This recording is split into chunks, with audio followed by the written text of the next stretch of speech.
In this video, I'll guide you through how to remove the Grammarly pop-up that can often become a pesky distraction.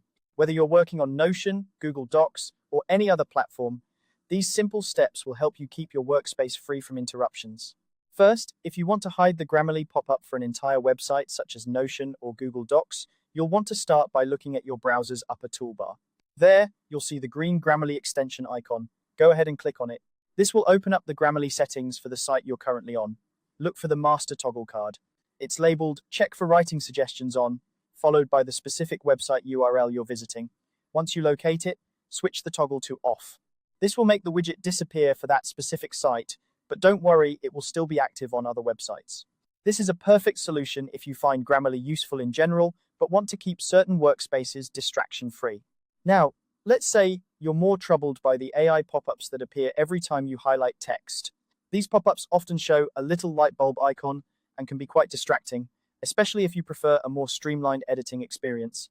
If you only want grammar checks and not these AI pop-ups, here's what you need to do.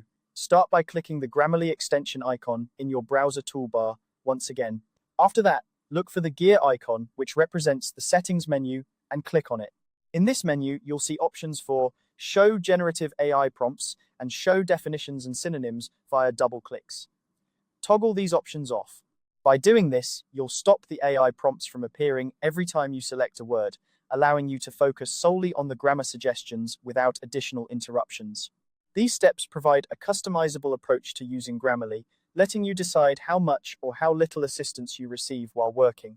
It's all about creating a workspace that's tailored to your needs, whether that means completely removing the pop-up from a specific site or simply disabling the AI features that you find unnecessary. Remember, the goal here is to enhance your productivity and focus.